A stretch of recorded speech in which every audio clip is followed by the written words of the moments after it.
Siapa yang lebih unggul, orang Eropa atau orang Amerika?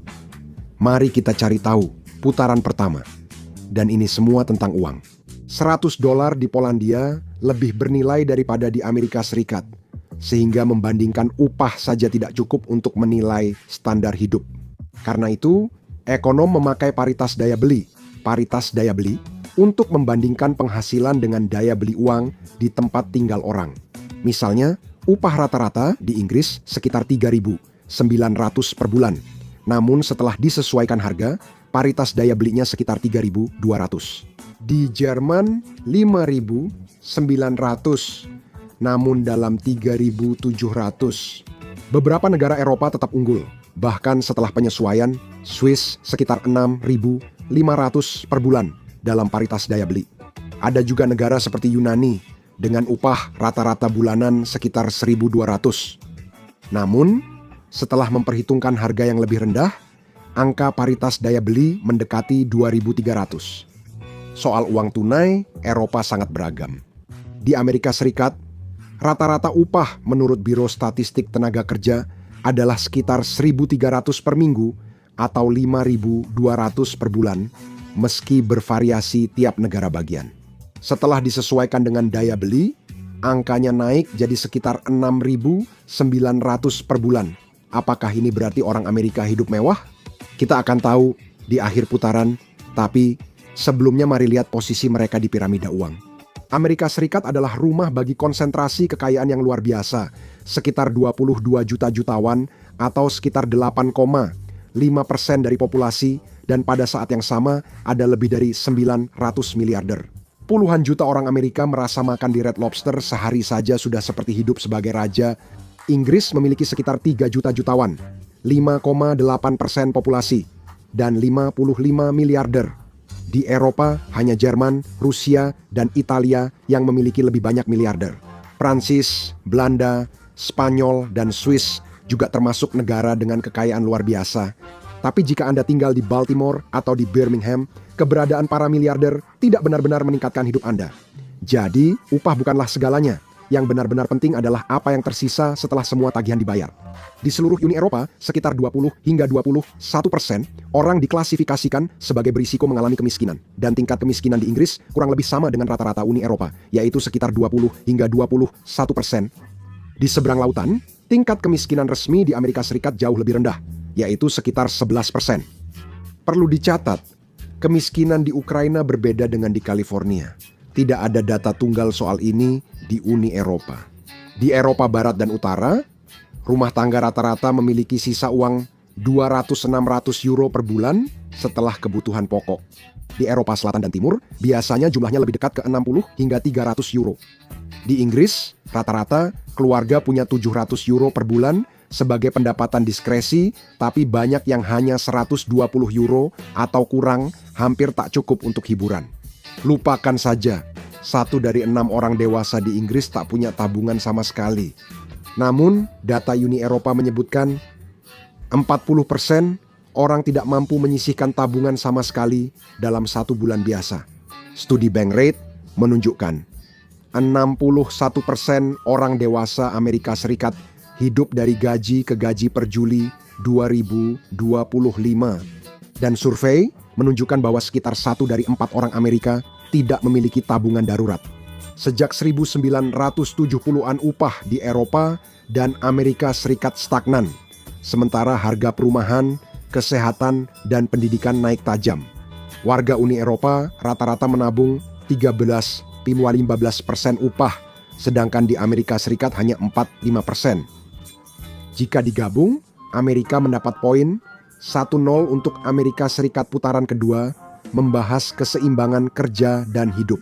Orang di Uni Eropa dan Inggris rata-rata bekerja 36 jam per minggu, Yunani tertinggi dengan 40 jam, sementara Belanda terendah dengan 32 jam. Orang Amerika rata-rata bekerja 41-42 jam per minggu atau 84 jam per hari. Di Amerika Serikat cuti berbayar tidak dijamin undang-undang, tergantung pemberi kerja. Pekerja sektor swasta rata-rata mendapat 10-14 hari cuti berbayar per tahun, bahkan setelah 20 tahun bekerja di perusahaan yang sama. sebagian besar maksimal hanya mendapat 20 hari. Cuti sakit juga tidak banyak mengalami peningkatan. Banyak pekerja di Amerika Serikat mulai dengan sekitar 10 hingga 11 hari cuti sakit yang hampir tidak bertambah sepanjang karier mereka. Hukum mewajibkan pekerja Uni Eropa mendapat minimal 20 hari cuti berbayar dan biasanya rata-rata 25-30 hari. Inggris menjamin 28 hari cuti berbayar yang bisa termasuk hari libur nasional, tetapi itu adalah batas minimum secara hukum setelah memasukkan hari libur nasional. Mayoritas pekerja Eropa mendapat minimal 30 hari cuti berbayar per tahun, sementara di Amerika Serikat tidak ada aturan, sehingga beberapa hanya mendapat 11 hari cuti berbayar. Cuti, liburan, dan cuti sakit yang digabungkan di Uni Eropa sangat berbeda antara satu negara dengan negara lain. Tetapi secara umum, orang-orang memiliki perlindungan yang jauh lebih baik. Eropa mendapat 1 poin untuk keseimbangan kerja dan kehidupan sehingga skornya imbang. Putaran ketiga soal biaya kesehatan dan sepertinya kita sudah tahu arahnya. Setiap tahun, 500.000-650.000 orang Amerika bangkrut akibat tagihan medis. 66,5% kebangkrutan di Amerika Serikat akibat masalah medis, 8,2% di Inggris. Di sebagian besar negara Eropa, kasusnya sangat sedikit atau tidak ada. Dan ketika berbicara tentang obat resep, Amerika Serikat sering disebut sebagai tempat dengan konsumsi obat terbanyak di dunia. Negara ini juga memiliki harga obat paling mahal. Warga di sana memakai lebih banyak antidepresan dibanding negara lain, jadi negara itu penuh obat-obatan. Namun, obesitas juga jadi penyebab utama ketidaksehatan di Amerika Serikat. Sekitar 40% orang dewasa mengalami obesitas, jauh lebih tinggi dari rata-rata Eropa yang hanya 17-18%. Obesitas tidak hanya soal memanjakan diri, tapi juga berkaitan dengan kemiskinan, nutrisi buruk, stres, trauma, dan depresi. Georgia, Rumania, dan Hungaria punya tingkat obesitas tertinggi di Eropa, namun British Broadcasting Corporation memakai data Organization for Economic Cooperation and Development yang menyebut orang Inggris paling gemuk di Eropa. Kenapa bisa berbeda? Orang Inggris dan Amerika paling banyak mengonsumsi makanan ultra-proses, terutama pada orang miskin.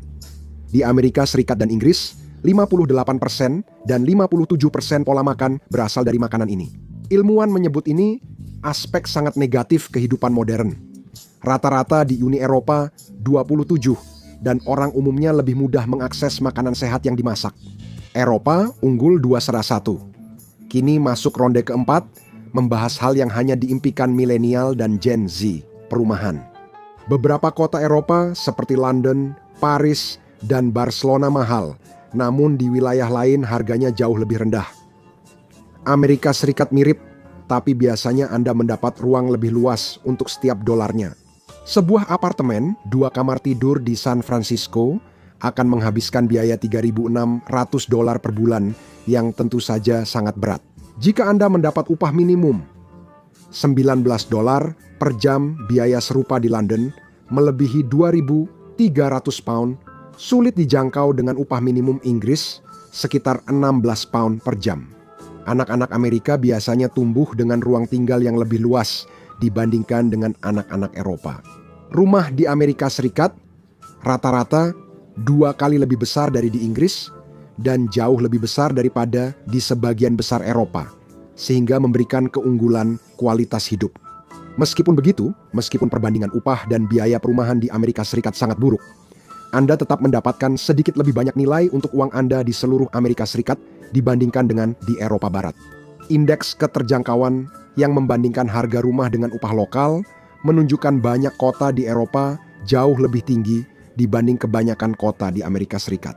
Moskwa, Istanbul, London, Athena, Lisbon, Split, Praha, dan lainnya.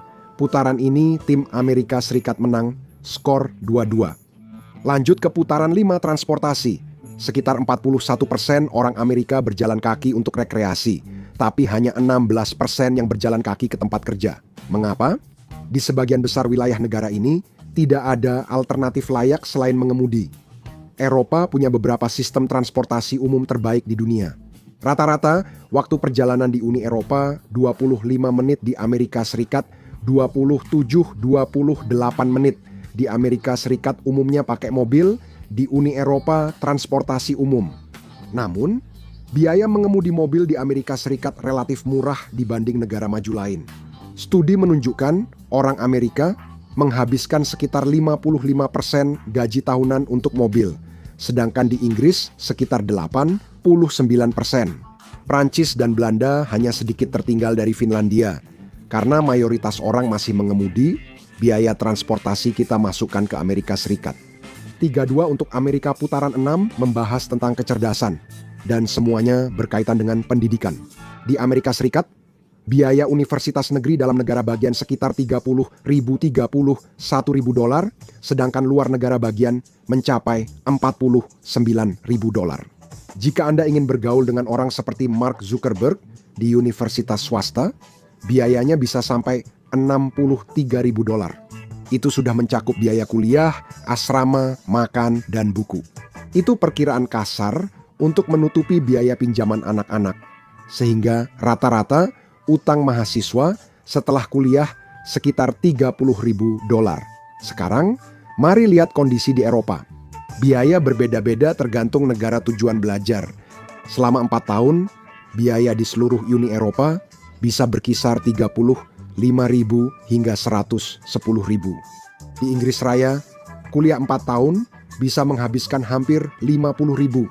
Rata-rata utang mahasiswa sekitar $55.000. Mahasiswa di Swedia, meski kuliah gratis, masih bisa punya utang hingga $20.000. Biaya pendidikan di Eropa sangat beragam, jadi hasilnya imbang. 32 untuk Amerika. Anak-anak disebut masa depan, tapi bagaimana dengan tingkat kesuburan dan keluarga? Simak di putaran 7. Di Uni Eropa, rata-rata kelahiran hanya 1,38 anak per wanita, jauh di bawah tingkat penggantian. Pada 2023, Bulgaria tertinggi sekitar 1,8, disusul Prancis dan Hungaria. Malta, Spanyol, dan Lituania terendah. Cerita ini juga terjadi di Amerika Serikat dengan rata-rata 1,6 anak per wanita, lebih tinggi dari banyak negara Eropa. Berapa biaya yang dibutuhkan untuk memiliki anak? Membesarkan anak di Amerika Serikat hingga 18 tahun kini memerlukan biaya $300.399.999. Membesarkan anak di daerah miskin dan pedesaan Ukraina serta membesarkan anak di sekolah asrama Inggris jelas sangat berbeda. Tapi mari kita gunakan rata-rata saja lagi. Membesarkan anak sampai 18 tahun di Eropa bisa menghabiskan $250.500.000.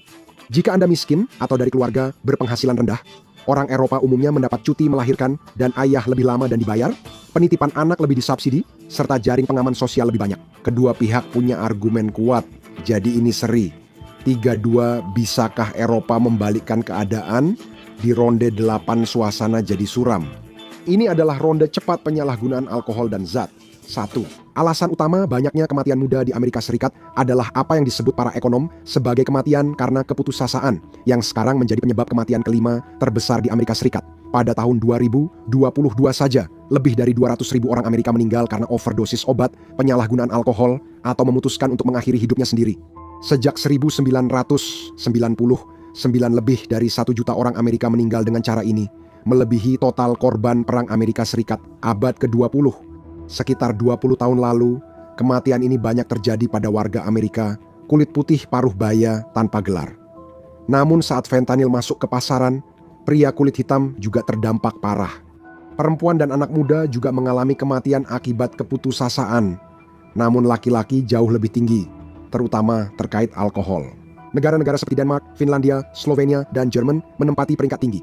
Angka di Eropa jauh lebih tinggi dari Amerika Serikat. Jadi Eropa menang di babak ini, kini skor imbang 3-3. Setelah mengetahui penyebab kematian, bagaimana dengan harapan hidup? Cari jawabannya di babak 9. Rata-rata, orang Amerika memiliki hasil kesehatan yang lebih buruk dibandingkan dengan orang-orang di negara berpenghasilan tinggi lainnya, meskipun mereka membayar lebih mahal untuk layanan kesehatan. Harapan hidup di Amerika Serikat sekitar 78,4 tahun, pria 75,8 tahun, wanita 81,1 tahun.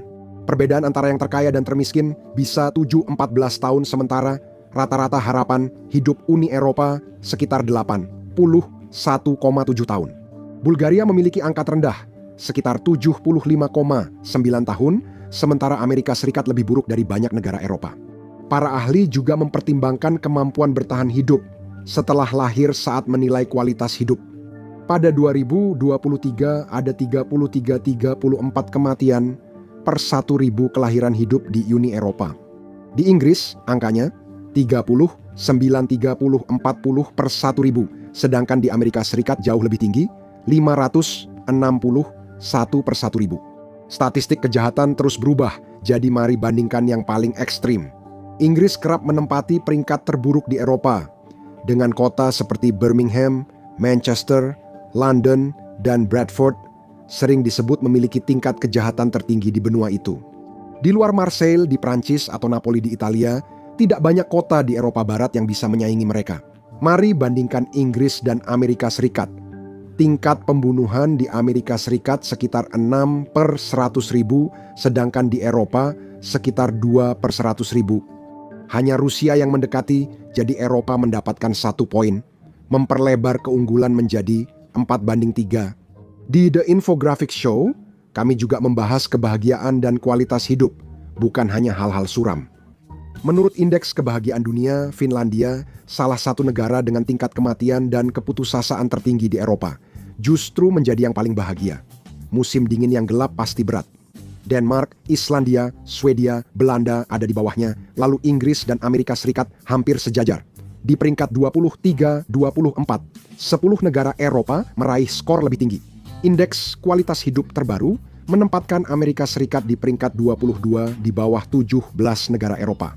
Tapi mari kita lihat bagaimana orang melaporkan kepuasan hidup mereka, karena semua statistik itu tidak memberitahu kita bagaimana perasaan orang sebenarnya. Walau beberapa negara cenderung lebih suram dalam pandangannya, survei ini tetap bermakna dengan skor tertinggi. 10 di survei besar 2024. Amerika Serikat rata-rata mendapat 6,72. Sebagian besar Eropa Barat hampir sama. Namun Eropa Timur dan Selatan lebih rendah di angka 4 atau 5, sedangkan Skandinavia jauh lebih tinggi di angka 7. Kebahagiaan adalah hal yang bersifat pribadi, jadi mari kita anggap saja seri dan tidak memberikan poin. Sekarang saatnya melihat skor, 4-3 Eropa. Pertandingannya sangat ketat, tapi Eropa berhasil unggul tipis. Setelah mendengar semua itu, kamu pilih tinggal di mana? Tonton Dumb Ways to Die edisi Amerika Serikat untuk melihat sisi Amerika di Perang Dingin, atau tonton video ini saja.